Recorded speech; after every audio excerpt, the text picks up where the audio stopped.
Hello guys, magandang hapon and nandito tayo sa isang park dito sa Macau. Ayan.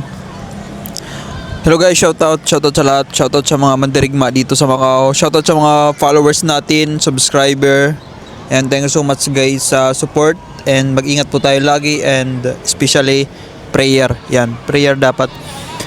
Ayan guys, thank you so much sa support. Shoutout sa mga nasa Hong Kong, mga followers natin, subscriber.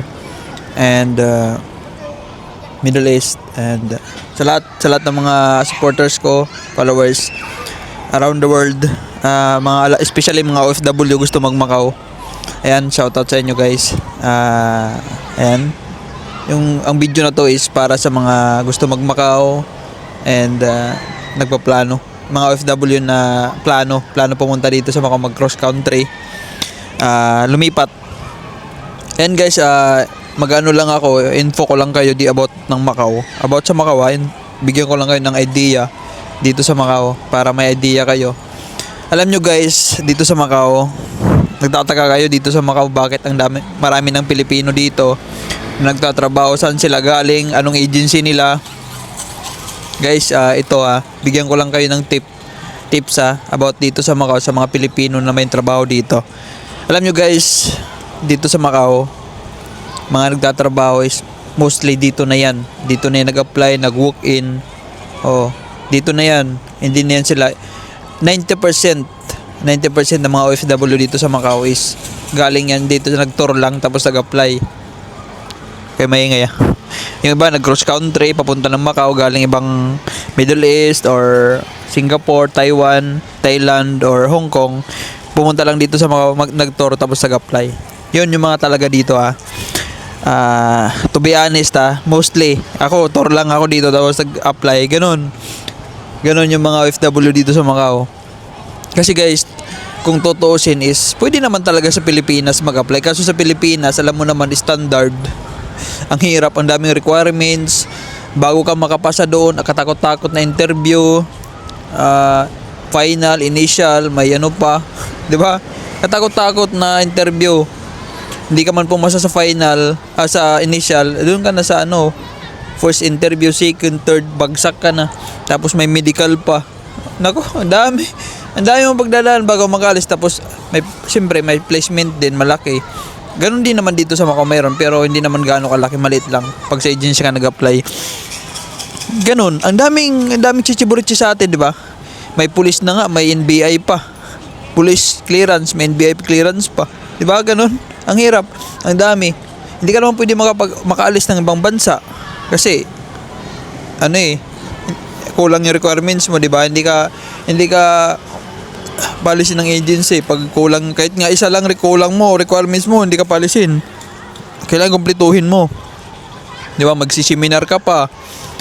Ganun, ang dami mong pagdadaan, ang dami mong hirap. Unlike dito sa Macau, mag-apply ka lang dito, nakapasa ka, apply ka dito sa mga agency nag-tour ka tapos nag-apply. Kamay nga nag-tour ka lang dito tapos nag-apply.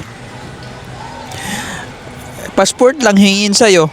Di ba? After 1 month, pag may blue card ka na, may Macau ID ka na dito, yung ID sa trabaho mo, may ID ka na, punta ka na sa Philippine Consulate dito sa Macau, asikasuhin mo na yung OWA mo para maging certified OFW ka, pa-register ka doon para maging maging OFW. Kasi hangga't hindi ka nagpapa-register diyan sa sa Philippine Consulate dito sa Macau, hindi ka nila i-consider na OFW ka, kasi yung mga employer dito hindi nila alam yun, yung mga ganon. Tayo mismo na Pilipino, tayo mismo yung magre-register doon, di ba? Yung iba nga nagre-register lang pag uuwi, ganon. Kasi hindi ka makakabalik pag umuwi ka ng Pinas tapos hindi ka kumuha sa OWA, hindi ka nagasikaso, hindi ka makabalik kasi nakalagay dun sa papel mo, tourist ka pa rin. Hanggang kahit 10 years ka pa dito sa Macau tapos hindi ka nagpunta sa OWA, hindi ka nag-register dun, lalabas dun sa immigration, tourist ka pa rin. Kaya kailangan nyo guys, pag andito kayo sa Macau, nagkaroon na kayong trabaho, punta kayo dyan sa OWA, sa Philippine Consulate dito sa Macau, mag-register kayo ng OWA doon para maging certified OFW kayo. Ganun lang kabilis lang guys.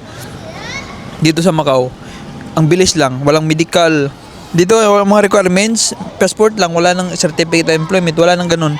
Kaya ang ganda dito guys sa Macau, pag matyaga ka lang, tapos nagtyaga, sipag, prayer syempre sa paghahanap ng trabaho dito. Pag nakapasok ka, sarap. Diba? Ang lapit lang sa Pilipinas. Ilang minuto lang yung biyahe, isang oras lang, oh. Pwede anytime, pwede ka umuwi. Tapos yung pamilya mo, pag medyo kahit ano ka na dito, 1 year, pwede mo na papuntahin dito, bakasyonin sila, 1 month, oh, di ba? Tsaka dito, mura lang yung mabilihin. Iko-compare mo yung gastos mo pag umuwi ka sa Pilipinas, tapos papuntahin mo yung pamilya mo dito, ang lit, halos kalahati. Kalahati sa kalahati yung gagastusin mo sa Pinas. Di ba? Ganun. Yung mga anak ko, kinuha ko dito, ang lit lang na gastos ko. Unlike pag umuwi ako, kulang yung 100,000, 'di ba? Baka mangutang ka pa. 'Di ba? Unlike pupuntahin mo dito, mas mahaba pa yung time na makakasama mo sila. Pero pag uuwi ka, ilang days lang yung bakasyon. Nako. Papuntahin mo na lang sila dito, 2 months pwede pa. 'Di ba? Ganun. Mostly dito talaga guys, yung mga OFW sa Macau is mga nag-tour lang. In-invite ng kamag-anak, kapatid, yun, asawa, yun, mga in-invite lang dito sa ganap ng trabaho. Ganun, kailan mo lang magtyaga dito. Maganda Macau. Malaki sahod din. Oo. Huwag ka lang mamili ng trabaho pag pumunta ka dito. Kung anong bigay sa'yo ni Lord, tanggapin mo na. Diba? Tanggapin mo na. Yung mga i-compare mo yung trabaho sa sa Middle East. Dito ka na sa Macau. Dito malapit lang sa Pilipinas, doon ang layo, 'di ba? Safety pa dito sa Macau. 'Di ba? Ini-encourage ko na kayo. Totoo naman maganda yung Macau talaga, promise, totoo 'yan. Kung sakali na mag-for good ako tapos bumalik ako dito, bumalik ako sa ibang OFW ulit ako, Macau pa rin yung pipiliin ko. Diba? Macau maganda, safety dito. Diba? Safety. Tsaka ano ka lang dapat mabait para syempre hindi ka matrouble dito. Mga trouble lang naman dito is mga Pilipino eh. Pero kung matutrouble ka sa ibang lahi, wala, hindi ka nila dito kasi once nakipag-away ka dito, magbabayad ka. Kaya yung mga in-check dito, ayaw nila ng gulo kasi magagastusan sila. 'Di ba? Yung away dito is duraan lang, 'di ba? Kung sinong diring-diri na, yun ang talo. 'Di ba pangit? Yun guys dito sa Macau. Kaya ikaw nanonood, baka mag-tour ka lang dito tapos ilang months may trabaho ka na. 'Di ba ganun lang?